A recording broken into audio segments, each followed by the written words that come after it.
Mm.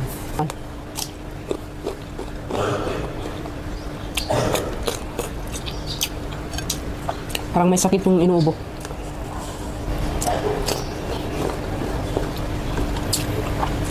Sarap ng mangga, guys. Maasim kasi. Hey guys, and welcome back. So for today's video guys, meron tayong kanin dito at meron nag-request sa atin, mango at saka kanin. At pasensya na kayo dahil kung meron kayong narinig, parang naririnig ko yung babae na nag-uubo malakas doon. Kasi yung sa harap ko guys, andito ako sa balcony nagmukbang. Kasi yung office ko, ginamit ng binan ko kasi bumisita siya dito sa amin from US. So yung babae kasi nag-uubo, Russian yata. So kasi yung sa harap namin ay swimming pool. So umpisa na natin guys, super excited ako dito. Bismillah. Sana makita nyo ako, sana maklear. Ayan, umpisahan natin. Ang sarap nito guys, sobra. Bigyan natin sauce itong kanin natin. Kumakain ba kayo ng mangga, inuulam sa kanin? Ako, yes. Masarap to guys. Tapos yung mangga natin, super asim. Sobra. Ito na yung pinakamaasim na mangga. Kung baga, ano to? Cebu mangga. Ayan, bismillah.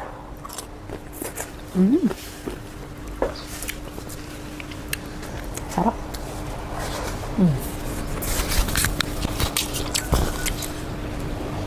Pero masarap yung mangga, masarap din yung sausawan.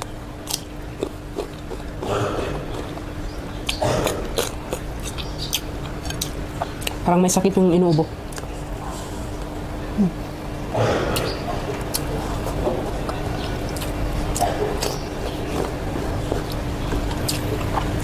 Sarap ng mangga guys. Maasim kasi.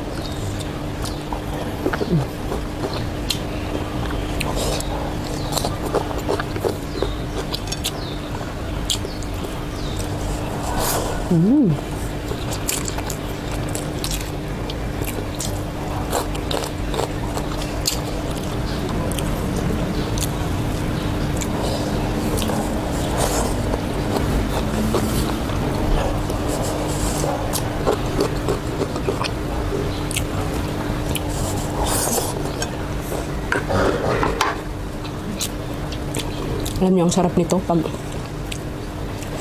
meron daing o inihaw na isda.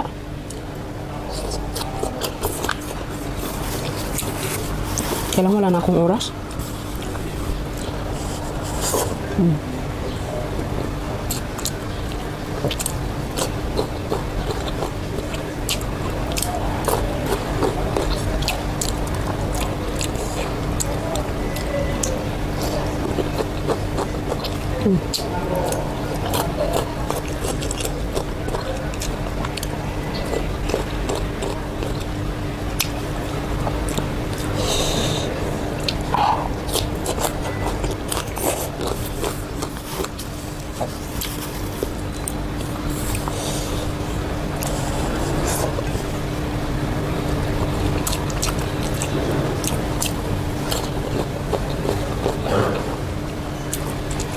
So ito yung request sa atin guys.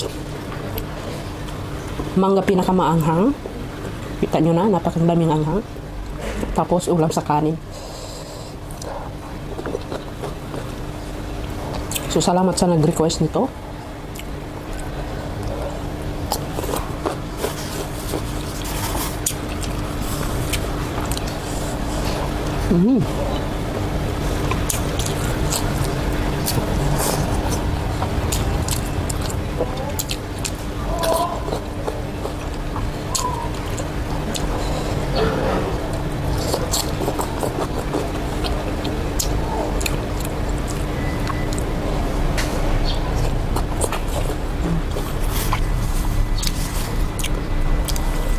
Maaga tayo nagmukbang dahil hindi ako nagluto today.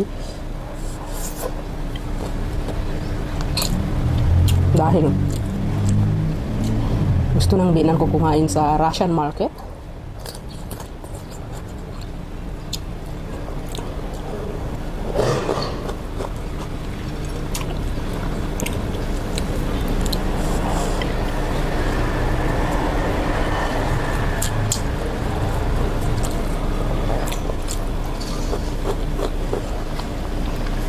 Ang sarap talaga ng mangga sa kanin.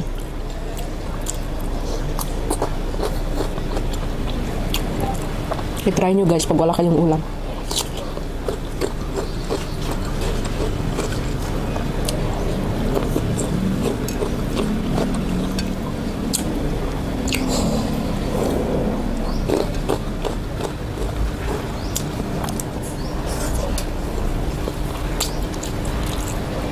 Yung bata pa ako, pag wala na kaming ulam, ang ginagawa ko, dinidikdik ko maliliit ng mangga ganito, tapos lagyan ng tubig at saka asin. Chili, pwede na.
Kulang-kulang yung mangga sa chili.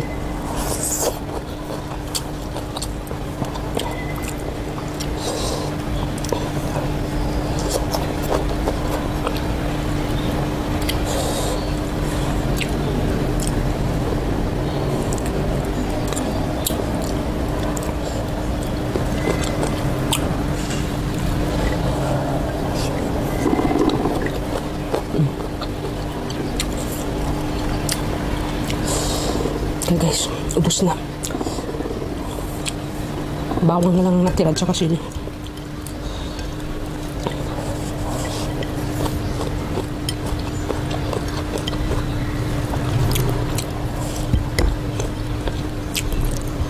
Di ba ang sarap ng ulam ko?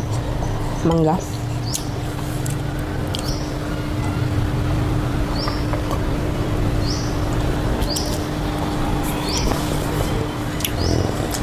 So yun ang mukbang natin guys. Napakasarap talaga ng mangga. Sobrang anghang. Ayan o, meron pa mga ingredients, mga ano na to. Kasi meron siyang sibuyas, maraming chili, at marami pang mga ingredients kung ano nung nilagay ko. Sobrang sarap. Pwede nyo to iulam pag wala kayong ulam. Lalong-lalo na dyan sa Pilipinas. Lagyan nyo lang ng toyo or konting alamang bagoong or ginamos pag wala kayong alamang bagoong. Lagyan nyo lang ng maraming chili, konting bitchin, konting tubig. Sobrang sarap na yun. Pwede na ipang ulam. Wala ka ng problema. Kaya yan ang madalas kong ginagawa guys. So anyway, that's all for today. Thank you for watching. See you in the next video. Bye!